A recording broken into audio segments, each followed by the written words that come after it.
30 previews en 30 jours. Et aujourd'hui, direction le royaume du King. L'Ohio. Le royaume de Gérard le GOAT. Préparez-vous, tout à fait. Lundi, c'était bon, Alex. On est en effet chez le GOAT Gérard. Il est là, tout à fait. Préparez-vous, je sens que cette preview va être pas mal. Ouais. Hein on va bien se marrer. Il y a pas mal de choses à dire. Hein. Avec nos amis les Cavs. D'ailleurs, la Cavs Nation, on vous fait la bisou. La bise et des bisous, évidemment. On va parler de la franchise de Cleveland. Il s'est passé 2-3 choses cet été. Je sais pas de quoi tu parles. 3 fois rien. C'est les 30 previews en 30 jours, les 30 derniers jours avant la saison régulière. On fait une franchise par jour, on a déjà fait plein cette fois, donc on va dans l'Ohio parce que on commence tout de suite avec le petit coup dans le rétro. Petit coup d'œil dans le rétro, tout à fait. On va apprendre à parler français. Et donc la saison passée des Cavs, eh ben. Nickel, un long fleuve tranquille. Impeccable. Finale NBA. Comme d'hab. Tranquille. Le marché de l'été. Petit été au calme. Il s'est passé 3 fois. Non mais la régulière, c'est 50 wins. C'est n'importe quoi. Du début faut quand même à la fin. comprendre qu'on a une équipe qui a gagné 50 fois, mais qui a le 29e defensive rating de la ligue. Il n'y a que les Suns qui défendaient moins bien l'année dernière. Dégueulasse. L'intégration d'Isaiah Thomas, horrible. Derrick Rose qui prend limite sa retraite en milieu de saison. Des embrouilles entre joueurs. Le transfert même avec la récupération derrière de tous les copains. Larry Nance. Tyronn Lue. Faut prendre temps mort ? Comment ça, faut prendre temps mort ? C'est quoi ? Comment on fait le signe du temps mort déjà ? Comme ça ? Non, c'est comme ça, temps mort, non. Insupportable, Tyronn, évidemment. Malgré ça, t'as LeBron James, donc tu gagnes 50 wins déjà. T'as une saison de LeBron qui est une de ses meilleures en carrière. Elle est incroyable, la saison régulière de LeBron. Derrière, il enchaîne ça avec des playoffs de qualité. Des playoffs de qualité, qu'est-ce que tu racontes ? Non, j'arrive. Des playoffs exceptionnels. Non, bien sûr. De qualité. De qualité. Et des playoffs de qualité. Oui, il était en 16 points 10 passes. On aime les playoffs de qualité de LeBron. Il est en triple-double. Il était dans ses standards. Dans ses standards LeBron. Il a fait combien de matchs à plus de 40 points ? Ils sont 4e, je crois, de l'Est, les Cavs, puisque 4e, tout à fait. Face aux Pacers en 5e. Et bon, ça passe Indiana, ça passe dans la galère, Indiana en ça 7. passe Toronto, sans galère, en 7. le Toronto. C'est pas en 7, Toronto ? Je crois que c'était en 7-7. Ouais. C'était pas en 7 ? Je crois que c'était en 7-3 même. Ouais, c'est ça, hein. En 7-3, oui, c'est ça qu'ils aiment bien les Raptors. En 7-3, ouais. On va leur tenir tête. Ouais. Tu nous fais pas peur, LeBron. Gare à toi. Ville. On va te mettre OG Anunoby. Pleutre. OG Anunoby va te défendre. On va te mettre DeMar DeRozan. Ah bah non, merde, il est benché dans le 4e quart. Bref, 4-0 et tu enchaînes avec Boston. Pourtant, c'est le coach de l'année. Pourtant, c'est le coach de l'année. On va s'occuper après des Raptors, ne vous inquiétez pas. Mais après, tu t'occupes donc de Boston bien comme il faut. En 7. LeBron, impérial. Tu vas en finale. Bon, le résultat est celui qu'on connaît. En tu 7 aussi, la finale. Ouais, en 7 heures. 7-3. Vache. 4-0. C'était d'une violence. Tu tiens le game 1. Qu'est-ce que tu fais ? Qu'est-ce que tu fais ? Tu tiens le game 1 quand même avec la boulette de Gérard. Pépère, il met 51 points. Tu tiens et puis après tu te fais sweeper. S'il le gagne. S'il le gagne, oui. Attention, je serais très chiant sur l'histoire. Peut-être que Gérard fait une boulette, mais Georgie ne le met pas ses lancers. Ah mais grave, mais t'as raison. Donc arrêtez de déformer l'histoire. Je suis d'accord avec ça, mais la boulette de Gérard est tellement énorme parce que le mec il s'arrache comme un ouf pour prendre un rebond. Moi j'aurais fait pareil. Je pense il aurait pu au moins shooter. T'imagines, Gérard, il shoot, il le met. Imagine, tu sais, il ressort à 3 points, il fait un vieux fade-away pour Rav comme il sait faire, et il le met. Moi, je trouve que cette action, c'était ce qui symbolisait le plus sa carrière. Qu'il shoot et qu'il le mette. Symbole de la saison des Cavs, incompréhension totale au moment où il faut être clutch, et au moment où il y a des attentes. Bref, Tyronn Lue, tu te fais rebond sweeper, offensif, son joueur reste 4 secondes sur le chrono, genre, quoi ? Comment ça tombe ? Non, pas besoin, non, il y a Gérard qui a la balle. Remarqué qu'à l'heure actuelle, il y a des bannières. Tyronn Lue, ramène-moi un kir. Puisque Rodney Hood ne rentre pas en jeu. Rodney Hood qui s'embrouille avec le staff des Cavs. Horrible. C'est horrible. Non, c'est pas horrible parce que finalement ils vont en finale NBA, mais dans la manière, c'est vraiment chelou. Donc voilà, au bout de tout ça, nous avons eu un petit marché de l'été. Cedi Osman et Chase Bump avec Cedi Osman et Ante Zizic, superbe. Donc oui, il y a eu un marché d'été parce qu'il s'est passé 2-3 choses. On va checker ou pas ? On regarde ça tout de suite ? Allez, on check. Sur le marché de l'été. Le tableau. Le tableau. Il est beau. Côté départ, rien à signaler. Moi, je trouve que c'est équilibré. Tout va bien. Moi, je trouve que Sam Dekker peut prendre le spot de LeBron. Et puis Nwaba pour Nwaba à la place de Caro White. Channing Frye, le retour. Puis bon, franchement, l'été dernier, l'été d'avant, t'avais perdu Kyrie Irving l'été d'avant. Finalement, tu remplaces par Colin Sexton. Moi, je pense que c'est le bon moment de prolonger Kevin. Ouais. Ouais, parce qu'en plus, ce qui est bien, c'est que ça permet de te maintenir dans la repeater tax. Ah non, remarque, ça change rien parce que je crois que ça démarre que l'année prochaine. Mais ils ont bien géré ça. Tu vois, la Dan Gilbert, on sentait bien qu'il avait envie de rester dans la luxury tax pour bien payer cher. Oui. Ça, on a bien senti. Bien après, évidemment. À sa décharge, je pense qu'ils auraient bien aimé les Cavs. Ils auraient bien aimé trader du Gérard ou du Tristan. Oui. Et j'ai l'impression qu'ils n'ont pas super trouvé preneur. On se demande pourquoi. Ils ont galéré. C'est surprenant. Ouais, clairement. Alors, les deals de ces gars-là sont vraiment violents, donc c'est compliqué de les transférer. Tu perds certes les Jeff Green et machin, mais tout tourne autour de LeBron. Tu l'apprends sur Twitter que LeBron s'en va pour Los Angeles. Bon, ça sentait. Des doutes, hein. Ça sentait, c'est ce qui fait notamment que tu as drafté comme Sexton. Après le sweep en finale, avant la finale, avec les playoffs, tout est possible entre guillemets. Non, dans l'absolu, si. Non, absolument. Mais si dans la tête des dirigeants, ils se disent c'est jamais on fait encore un exploit et tout machin. Mais après le sweep. Personne ne croyait que LeBron allait rester en les finales. C'est pas possible. On pouvait. Non, en fait, je sais pas si les gens y croyaient. Je suis pas dans la tête des gens. Je suis pas dans la tête des gens. Mais je veux dire, potentiellement, les dirigeants pouvaient y croire. Mais après le sweep, tu doutes un peu quand même qu'il y a des chances que ça parte. C'est mort. Donc LeBron s'en va. Tu as drafté Colin Sexton parce que tu as gardé ton pick et c'est bien. Tu n'as pas craqué sous la pression de est-ce qu'il faut garder LeBron en le transférant le pick contre un potentiel joueur fort ? Non. Tu prends Colin Sexton, donc tu vas essayer d'avoir un petit peu de dynamite sur le poste de meneur. Bon, tu as prolongé quand même Kevin Love et René Wood. La prolongation de Kevin Love est à la fois étonnante et intéressante parce que le timing est particulier quand même. C'est pas non plus la prolongation qu'on attendait le plus là maintenant. Et surtout c'est ce qu'elle veut dire. Moi, je m'attendais... J'ai trouvé ça vachement bien. Moi, je m'attendais à une équipe des Cavs en full tanking. Donc, je m'attendais plutôt à un management des Cavs qui se dit Kevin Love, on n'arrive pas à trader Tristan, on n'arrive pas à trader Gérard. Par contre, Kevin Love, c'est une vraie bonne valeur marchande. Ouais. Il a 29 il a 29 piges, ça fait 2 fois qu'il doit être un star. Il a encore une super valeur. Bien sûr. Il a un contrat cher, mais tradable. Et moi, je m'attendais plutôt qu'il le prolonge, je m'attendais à ce qu'il le trade. Moi, personnellement. Contre des pics de draft, contre du jeune à potentiel. J'avais vu des discussions, notamment par exemple avec Phoenix, où il voulait Josh Jackson, plus des pics de draft, des first picks jusqu'en 2050, donc c'était pas possible. Ouais. Mais dans l'absolu, je comprenais la démarche des Cavs. Ouais. Tu vois, je vois le délire.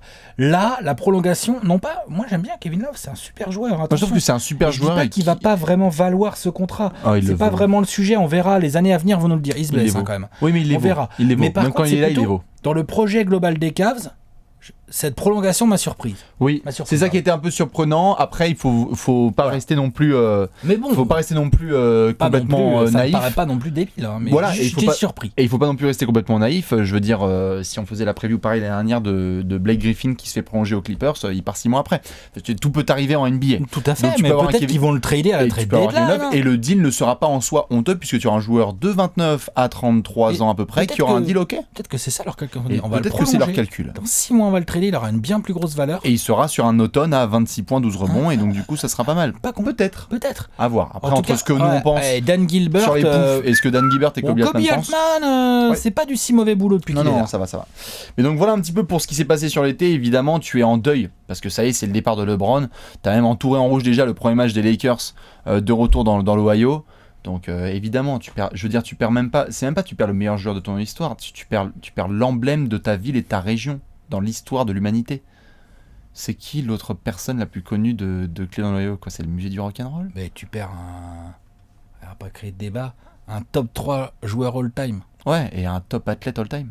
Genre tout sport confondu, quoi. Tu vois ? Alors, on vous en met plein la gueule, les cases, mais là, on est obligé. Tu perds un monstre. Faut réaliser le normal que tu sois en galère. C'est ça. T'auras quand même sur le CV le fait d'avoir toujours été en finale avec LeBron quand il est revenu, donc ça c'est super. Tu as 2016 sur le CV du coup. C'est ça. Mais ta bannière. Tu as gardé quand même Tyronn Lue et justement on va devoir en discuter parce que je crois qu'il y a une équipe à mettre en place. Allez, t'es chaud ? 5 majeur. C'est l'heure de parler stratégie tout de suite dans le 5 majeur.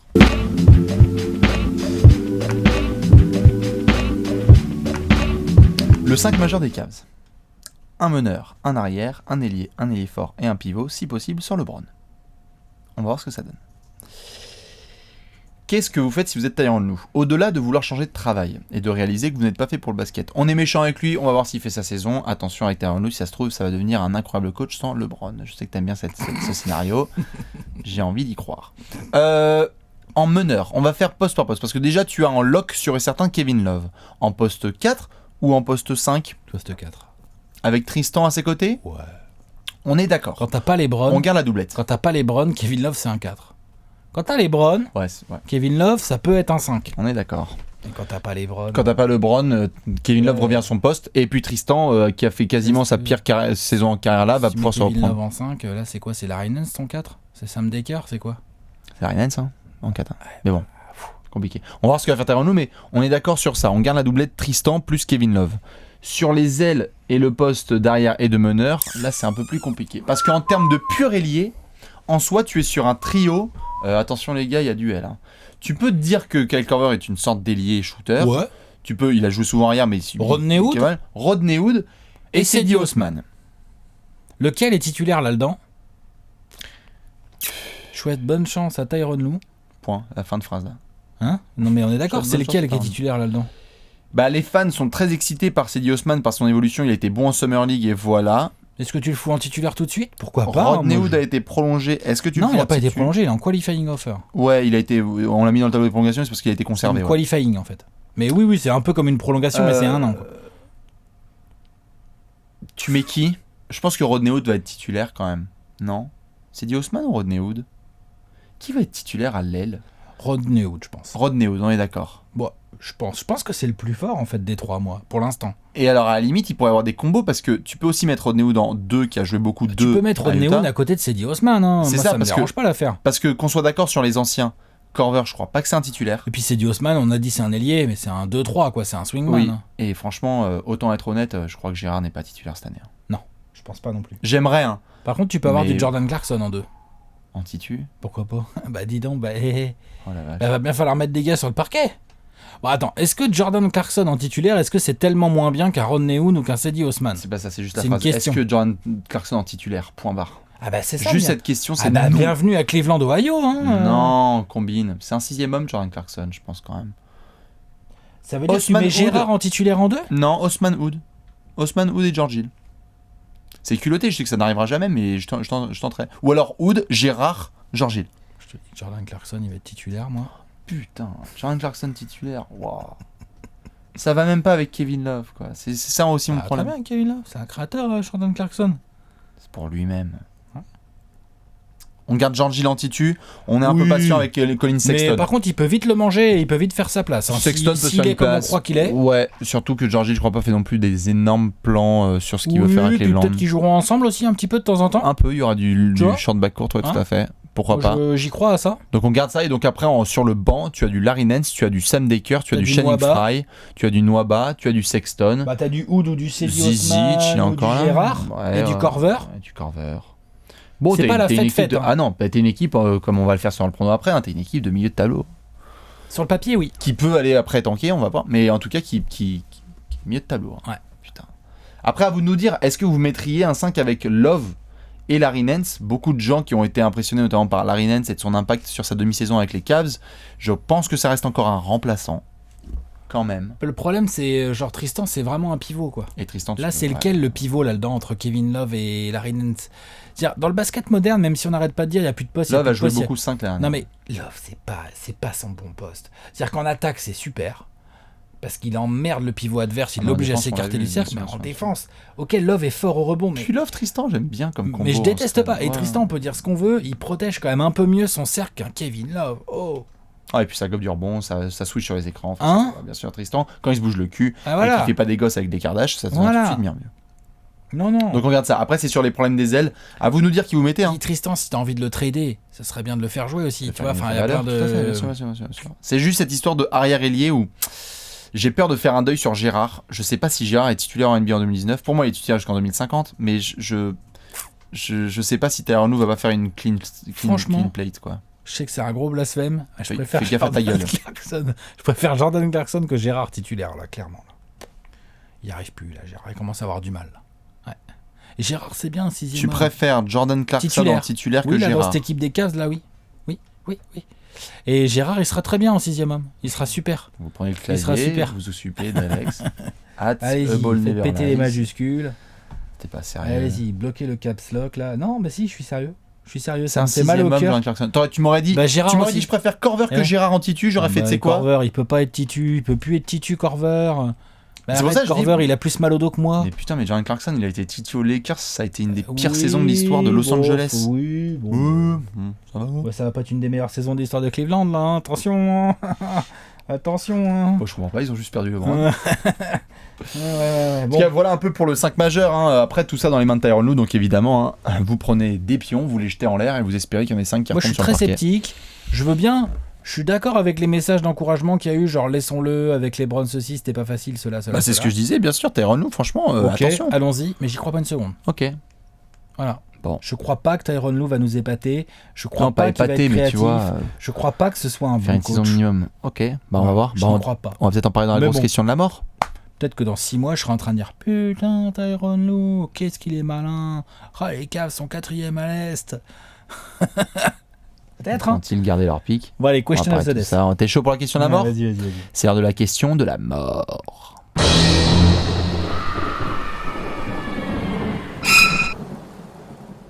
La question de la mort. La question de la muerte. Vous êtes fan des Cavs, enfin ceux qui restent, évidemment, puisqu'on sait que beaucoup de fans sont allés du côté de Los Angeles. Non, t'es méchant, ils sont nombreux les fans des Cavs. 18 38 38, ils sont encore 38. Ceux qui n'ont pas troqué leur t-shirt Bordeaux pour un t-shirt jaune et violet, vous pouvez nous donner votre avis, évidemment. Quand tu perds un joueur de la classe mondiale, internationale et all-time de LeBron, comment est-ce que tu fais? Comment tu enchaîner? Comment reconstruire? Comment tu repars après avoir perdu un gars comme LeBron dans ton effectif? Donc là, Kobe Altman, il nous a déjà envoyé un premier message. Enfin, 2 messages même. Le premier, c'est la draft de Colin Sexton. Avant même que LeBron ne dise explicitement qu'il allait s'en aller. Ouais. Donc en draftant Colin Sexton, j'ai hâte de jouer avec LeBron. Il a gardé son pic, pauvre gamin. C'est marrant. Il a gardé son pic et il s'est pris un meneur. On sait que la NBA d'aujourd'hui, un meneur un peu dragster, agressif vers le cercle et tout, c'est intéressant. Bien sûr. Qui peut pouvoir être encadré par un vétéran comme George Hill, je pense qu'il y a quand même 2-3 petits trucs à en récupérer quand même, tu vois. George Hill, il a quand même vécu, il a quand même joué aux Spurs, il a quand même joué à Utah, enfin tu vois, il a quand même connu d'autres coachs, d'autres coéquipiers, il a quand même 2-3 trucs forcément à apprendre à Colin Sexton. Tout à fait. Ensuite, deuxième chose, Kobe Altman a dit, on met la blinde sur Kevin Love. C'est les 2 angles. Pour moi. Après, j'imagine qu'en sous-main, il a essayé de trader du Tristan, du Gérard, comme on le disait tout à l'heure et tout, que ça n'a pas trop marché. La blinde sur Kevin Love, pour moi, c'est un deuxième indice du fait que, sauf si, comme tu le disais, là, ils nous font une Blake Griffin, une Clippers avec Blake Griffin qui le trade dans 6 mois, mais sinon, pour moi, c'est pas vraiment le geste d'une équipe qui va full tanker, quoi. On est d'accord. Maintenant, il faut garder en tête, et là, je suis bien placé pour vous en parler, du pic de draft des Cavs, qui va aux Hawks s'il n'est pas dans les protections indices. Donc on l'explique pour ceux qui ont un peu du mal avec les protections. En gros, les Cavs, quand ils finissent leur saison, il y a la loterie de la draft. S'ils sont dans la loterie, peut-être qu'ils seront en PF, exactement. Et donc si dans la draft 2019, dans la loterie, ils sont entre les places 1 et 10, les Cavs gardent leur pick. Sinon, ça va à Atlanta. Donc ça va jouer à pas grand-chose. Ça va se jouer à pas grand-chose parce qu'il y a beaucoup d'équipes qui vont être vraiment moins bonnes que les Cavs. Possiblement. On verra ça au moment du pronostic. Parce que tu peux avoir aussi 3 mois de Kevin Love et derrière tu tankes comme un porc. Une blessure. Et ça aurait du sens pour moi. J'ai pas envie parce que j'ai envie qu'Atlanta récupère le pic, mais je pense que ce qui aura le plus de sens clairement pour Cleveland, c'est que tu joues sérieux jusqu'en février et après tu lâches les cordes. Laisse Orlando et New York te passer devant, quoi. Je sais que c'est tendu, mais ou les Nets, tu vois. Comme quoi t'es 9ème, tu vois, en février, comme on l'a dit là, et puis après tu pètes un plomb. Ouais, mais sauf que là, le petit effectif qu'on a fait dans le 5 majeur juste avant, mine de rien, avec du George Hill, avec du Gérard ou du Rodney Hood ou du Jordan Clarkson, avec du Steve Osman dans les ailes et du Kevin Love Tristan dans la raquette. Non, ça va jouer. Ça va quand même. Ça va jouer. Je dis pas que c'est une équipe de ouf, mais c'est un peu comme l'autre jour, on a fait la preview des Clippers. Mais ça se joue à pas grand-chose. Bien sûr, ça se joue à pas grand-chose, comme on a dit. Ça va en gagner quelques-uns, je pense. Si la protection était 1-7 ou 1-6, là, on sera en train de se chier dessus, mais 1-10, tu peux finir dans les 10 pires équipes de la ligue si t'es les Cavs quand même. Les 10 pires, mais après, il faut la loterie. Oui, voilà. Bon, les Cavs ont un certain talent pour la loterie. C'est vrai qu'ils ont du talent, eux. Ils sont capables d'avoir le first pick, eux. Ah, eux peuvent terminer avec les 3 prochains numéros de draft. Ouais. Clairement. Par déduction. Ils ont un petit talent, là. Ouais. Ils peuvent faire des déductions d'impôts, ça marche. Donc, en soi, sur le projet, toi, tu... Bah en fait, moi, du coup, la question que je me pose, c'est donc comment tu reconstruis. Donc là, Kobe Altman, j'ai parlé de ce qu'il fait. Maintenant, qu'est-ce que tu ferais, toi, là? T'as Colin Sexton. Moi, j'ai Love toi, et tu Sexton. traderais Love en cours de saison? Non, je garde Love et Sexton. Donc j'ai vraiment envie de Love. Mais comment tu tankes cette année? Tu dis à Love, à mi-saison, tu dis à Love, genre... Joue à fond jusqu'en mars. Et après, tu lui dis, je te shut down. Et après, oups, tu t'es fait un genou, une épaule, tête et genou, pied, et puis voilà, tu joues plus, quoi. Moi, j'essaierais vraiment, clairement, de me débarrasser de Tristan, de Gérard. Je suis désolé, mais c'est comme ça. Même de Jordan Clarkson, je suis désolé. Grave. Vas-y, ça n'a rien à faire là. Pourquoi pas. Voilà, tu vas probablement prolonger Larry Nance. En fait, j'aimerais que les Cavs, qui se sont retrouvés dans une situation financière tellement merdique depuis des années, puissent réussir à nettoyer. Doucement mais sûrement à nettoyer. Pour que, non pas que tu rejoignes les équipes qu'on connaît, les Nets, les Mavs, les Hawks, les Bulls, toutes ces équipes qui vont avoir un peu de cap l'été prochain. Tu vois, les Nets vont avoir 80 millions. Qui vont avoir énormément de cap. Je pense pas que les Cavs vont être capables de faire ça en seulement 9 mois. Mais qu'au moins tu rajoutes un petit peu... Mais commencer, quoi. Voilà, parce que en scred, on se marre. Mais si t'es un joueur qui vaut un Kevin Love en 28-13, parce qu'il est capable, et qui rentre dans sa trentaine, pourquoi est-ce que tu n'irais pas faire un duo avec lui à l'Est? Je dis pas que ce sera le plan le plus bandant du monde, mais si tu peux avoir un contrat max à Cleveland avec un Kevin Love en adjudant, d'où tu vas te permettre de dire non, clairement, je préfère beaucoup plus aller à Chicago me faire chier, ou je sais pas quel est le plan. Où il n'y a pas une superstar entre guillemets, tu vois. Parce que Kevin Love en scred l'année prochaine, il est All-Star, je veux même pas avoir de débat, quoi. Ah bah il va faire les stats pour. Hein. Bah voilà. Après, il faudra que Cleveland ait le bilan pour. Un minimum, quoi. Mais donc je ferais ça, je nettoierais clairement la banque, parce que là, regardez les salaires des Cavs, c'est... Mais pour nettoyer la banque, il n'y a pas 50 000 solutions, c'est Tristan et Gérard, les deux gros boulets. Ouais. Après, il y a George Hill qui va s'en aller. Il va s'en aller, là, c'est sa dernière, George Hill, non? Il faudra vérifier, mais il me semble bien qu'elle n'est pas garantie, la dernière. La dernière n'est pas garantie, mais... Donc tu vas dégager. Ensuite, tu as donc Jordan Clarkson qui doit prendre 10-11. Rodney Hood, c'est une qualifying, donc il faudra avoir à le re-signer. Oui. Combien il prend Kyle Korver? 8? C'est 7 par an. 7? Bon, ça va encore, ça. Hein. Oui, ça va, non, ça c'est pas un... Donc voilà, mais le gros du boulot, il est sur Gérard et Tristan. Et moi, pour les trader, ces mecs-là, il va quand même falloir les faire jouer un minimum. Et pour les trader, tu vas devoir lâcher. Ouais. Oui, mais le problème, il faut leur mettre des c'est que tu as les mecs qui vont arriver, qui vont te dire moi, je veux bien te prendre Gérard. Mais tu peux pas coller un pic avec. Voilà. Par contre, je te prends ton pic là. C'est le truc qui est protégé au Hawks. Ouais, il va falloir. Moi, je le veux bien. Tu vois ce que je veux dire? Ou alors, ils vont te dire ah oui, Gérard, ouais, je le veux bien. Le petit Turc là, il partirait pas avec Gérard. Tu vois ce que je veux dire? Et donc, du coup, comment ils vont faire les Cavs? Comment tu te débarrasses? On a bien vu, les Nuggets ont été obligés de dump des assets pour se débarrasser de Wilson Chandler et Kenneth Farid. Tu n'as pas le choix quand tu veux te débarrasser de Boulet. Le Thunder, pour se débarrasser de Melo, a été obligé de prendre le contrat sur 3 ans de Dennis Schroeder. Bien sûr. Et de lâcher un pic. Donc, il n'y a pas de miracle. Il n'y a pas de miracle, bien sûr, mais après, je pense qu'ils vont vraiment être dans une décision de tout nettoyer. C'est vrai que Kevin Love, ça a étonné en ce sens, mais je pense qu'ils vont vraiment vouloir tout nettoyer. Et donc, tu vois, on avait à peine parlé de Tyronn Lue. C'est quoi l'axe de ta reconstruction? On a à peine parlé de Tyronn Lue, et je pense qu'ils vont attendre la fin de son contrat et qu'après, il va être jarté. L'axe de ma reconstruction, pour moi, c'est... Colin Sexton, Kevin Love? Tu surveilles à ça et tu essayes de voir si là, dans les gamins qui sont à l'effectif, Cedi Osman, Rodney Hood, Larry Nance, s'il y a un de ces gars-là qui peut devenir un calibre NBA. Parce que Rodney Hood a montré qu'il pouvait l'être. Rodney Hood, franchement. Larry Nance, on va voir son évolution. Athlétiquement, clairement, il l'est. Il peut être un calibre NBA. Cedi Osman, on va voir ce que ça donne. Il a du potentiel, ça se voit. Et Colin Sexton. Donc en fait, je garde Love en pilier. Et après, je vois qu'il est capable de le rejoindre un peu dans le coin des titulaires capables d'être sérieux en NBA. Ouais, ok. Voilà, à peu près. Après, bon, si vous avez d'autres plans, proposez-les. Parce que là, en ce moment, les fans des Cavs, ils ont besoin d'un peu de soutien. Ouais. Bon, en tous les cas, pour la question de la mort, nous, on va devoir se poser sur le trophée du peuple. Ouais. Est-ce que t'es chaud? Allez. C'est l'heure du Gérard d'or.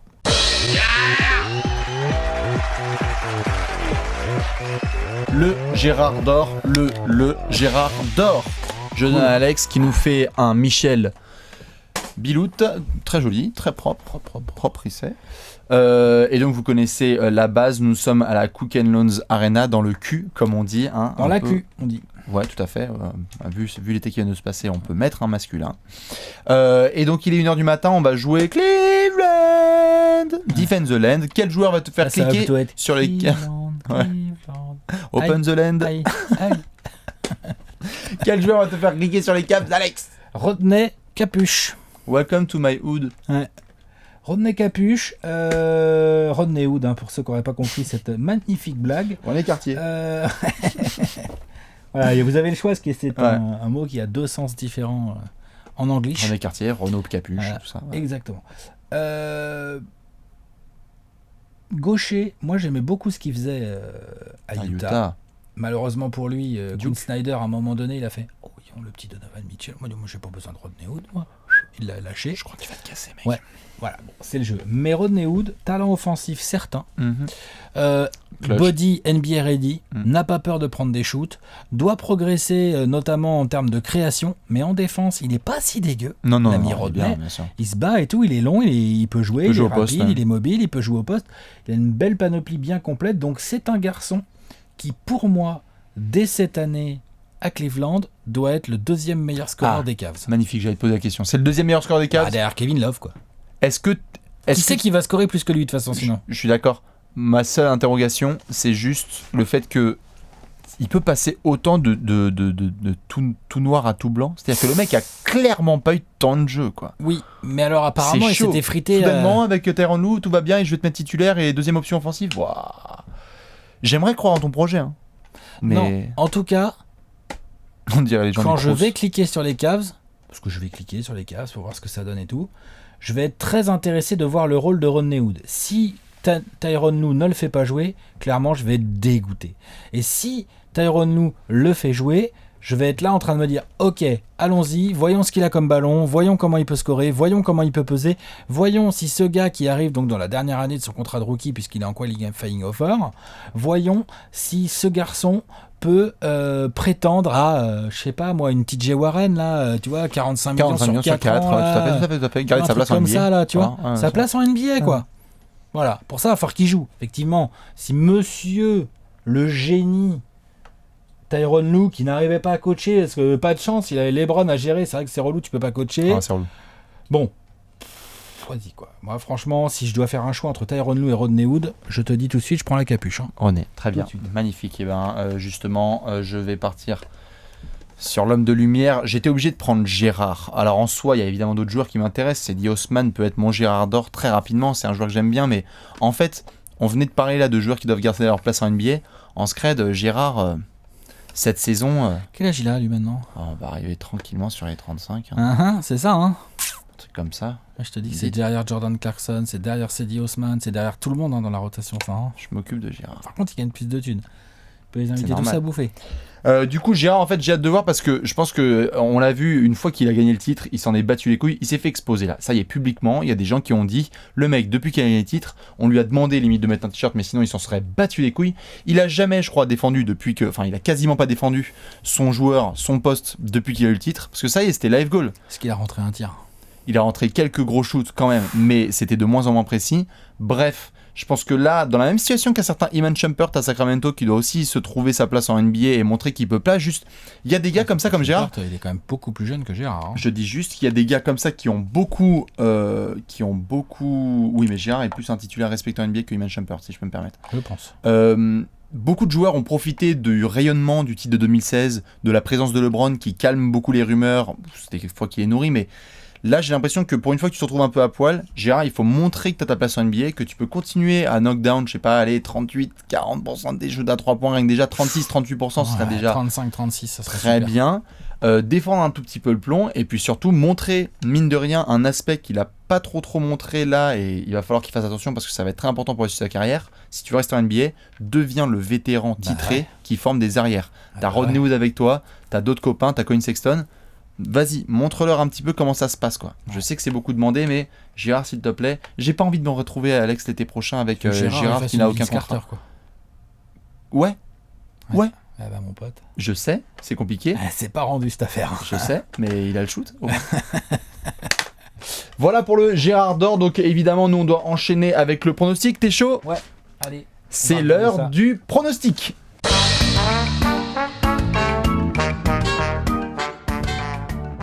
Pronostic time. Cool. Avec Alex et Bibi, on met la Rodney Hood sur la tête, 24 secondes, donc vous pouvez le faire aussi. Attention, que va donner Alex la saison des Cavs, t'es chaud? Ouais. 3, 2, 1, top chrono.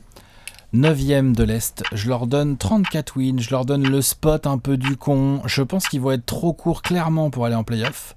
Par contre, je pense, comme on le disait tout au long de la preview, que c'est mieux que les Bulls, les Nets, les Hornets, tout ça. Je pense que c'est un peu mieux.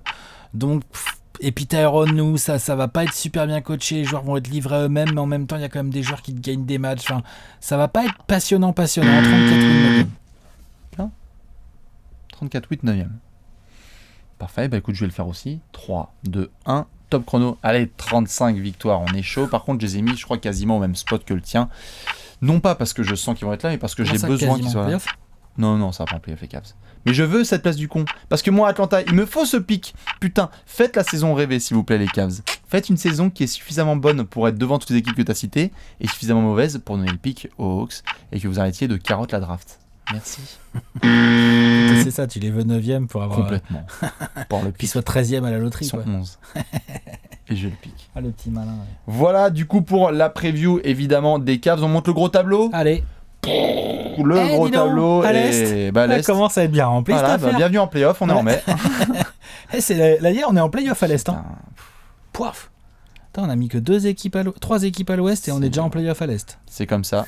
Si vous avez le basket de qualité, attendez, on va parler des équipes de l'Ouest. Je sais que ça fait chier tous les fans d'équipes de l'Est, ça, mais c'est comme ça.